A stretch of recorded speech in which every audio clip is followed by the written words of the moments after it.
Hi and welcome back to Gamers Web. Today we're going to carry on our look at Star Wars Legion, and we're going to look at the Boba Fett Operative expansion for the game. Okay, so here we have Mr. Fett himself in his Mandalorian armour, and same image on the sides, and on the back we have a picture of the miniature and the cards and stuff you get. No disintegrations, Darth Vader. And then the contents: one plastic miniature, one unit card, 3 command cards, 3 upgrade cards, 12 assorted tokens, and 1 rule sheet. Okay, so we're going to look straight in. I've not actually opened the pack, I've just taken the tape off the sides because it makes it a little bit easier to get into. Right, there we go. So inside we have our usual gubbins. We have our rules sheet and assembly guide, our tokens, and also our cards, and then we have the miniature itself. And that's everything in the box. Okay, so the miniature comes in a number of parts. We have a wee bag with the miniature itself, our usual Fantasy Flight game space, and a flight peg for mounting Boba Fett because he's actually in a flying pose. So we'll look at the miniature in a moment. First of all, we'll have a quick look at the rules expansion. Okay, so shows you how to assemble Boba Fett. It is a push fit, but you're most likely going to need glue for this because there's 2 small parts that might fall off if you don't use glue on them. Okay, so he has 1, 2, 3, 4, 5, 6 parts. Sorry, I can't count. 3, 4, 5, 6, 7, 8, 9. 9 parts altogether. So quite simple, straightforward to put together, which we will do in a moment. And I'll do that off camera. And then we have our extended rules. Okay, so we have bounty. After set up, a unit with this keyword chooses an enemy commander or operative unit and marks that unit as with a victory token. After the unit with the victory token, with the bounty keyword defeats a unit with victory token, that victory token moves to the unit with the bounty.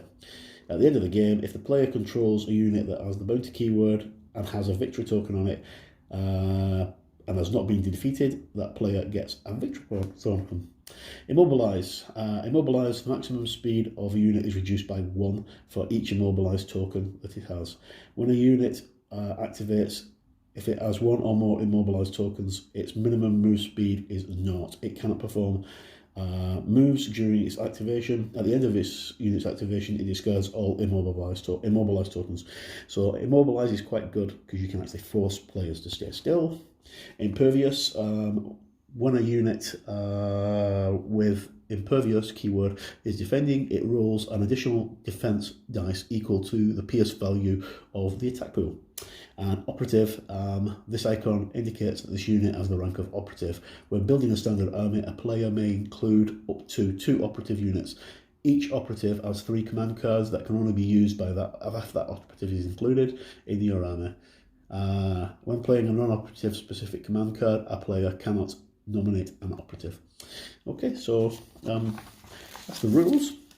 Let's have a quick look at the miniature. So flight peg is just basically a flight peg, and so is the stand. I'm not going to bother going into too much detail with those because we've seen those bases on every video that I've done for unboxings for Fantasy Flight's Legion. Okay, so I'm just going to quickly try and dry fit Boba Fett, which is never easy on the camera because, as every reviewer will tell you, because things don't go perfectly well.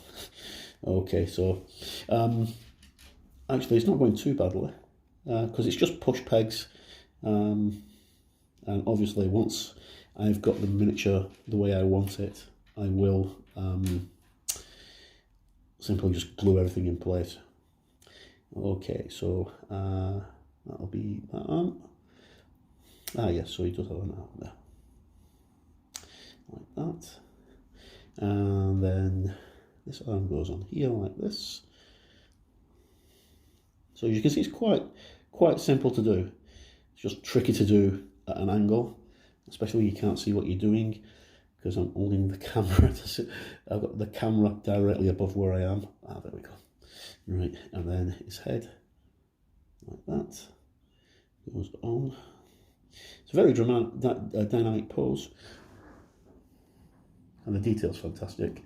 Obviously, it looks a little bit top heavy there because his head was too high. Oh, fantastic, really nice miniature. Now, there's a lot to say about Boba Fett. Yeah, these definitely need to be glued on, which I don't have any glue with me, so I'm just going to leave those for the moment. But you get the idea.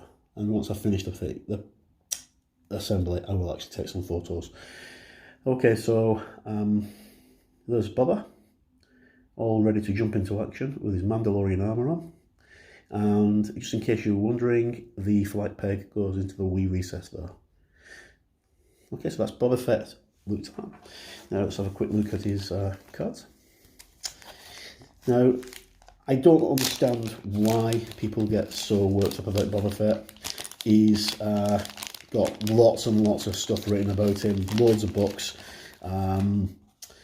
He's on screen for less than 18 minutes in 2 films, not including the Christmas special, but in Empire he's in for 6 minutes, and in Return of the Jedi he's in for just over 10 minutes. And I don't know why people get so worked up over Boba Fett.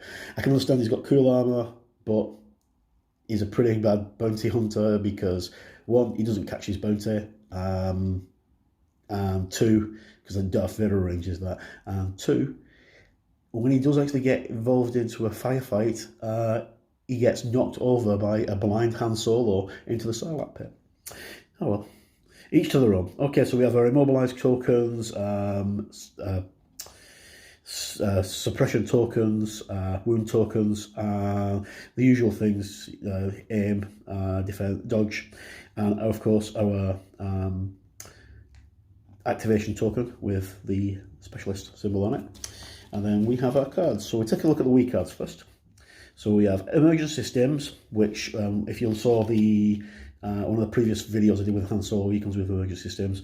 This is very good for keeping people like the Emperor alive, because you put 2 wounds on this card, and you can take 2 wounds and take them off this card instead of taking the wounds. Duck and cover, again, we've seen this one before with Chewbacca. When defending against a ranged attack, during the applied dodge and cover step, you may gain 1 suppression token. Oh, right. And then, of course, Hunter, because he's a bounty hunter. When attacking a wounded trooper unit, roll 1 attack die step. As you the roll attack die step, you may gain 1 aim token. So if someone's already taken a wound, you get an aim token if you attack them. Okay, so he comes with 3 cards, and there's this card as well. So we'll just look at the cards first. So we have Whipcord Launcher, which is a 1 command card pip. Boba Fett can perform moves whilst engaged with a unit that has 1 or more immobilized tokens. During Boba Fett's activation, he gains choose an enemy trooper at range 1 and in line of sight, and it gains 2 immobilized tokens and 2 suppression tokens. So if you field Boba Fett with the Emperor, Boba Fett can keep the Emperor alive, and both of them can lay down in 1 turn 6 suppression in 1 turn without even trying. Okay, so ZX Flame Projector, during Boba Fett's activation, he gains the following weapon. It's Blast and Spray, and it's got a range of 1 and 1 red die. And then Z6 Jetpack Rocket, during his activation, he gains the following weapon. Range 3 to 4, Blast, Impact 2, and 3 red. Okay, so let's have a look at the man's cards himself. Okay, so he's got Jump 2. He's got a speed of 3, which means he's as fast as a speeder bike. He's got a bounty after setup, plus token, which we just read. Impervious and Sharpshooter 2. He's got boot spikes of 2 red, wrist rocket 2 black at range 1 to 2 with impact 1. And his E3 carbine, which is 1 to 3 with 2 black and PS1. And is 140 points. So he's not too cheap, but he does surge crits, turn surges into crits and into saves when he rolls to save, and he's also got a red dice, so he's not too bad. 5 wounds and 3 bravery. So all in all, not a bad character. I plan my plan now with Fett is to run in with the Emperor and 3 units of Royal Imperial Guard, which I'm just waiting. Imperial Royal Guard, which I'm just waiting on being delivered, and that will be quite some force. Okay, so let me know what you think in the comments, and until the next time, thanks for tuning in. My name's Mark, and as always, thank you and goodbye. Visit gamersweb.co.uk for the latest news, reviews, gossip, cosplay, and much, much more.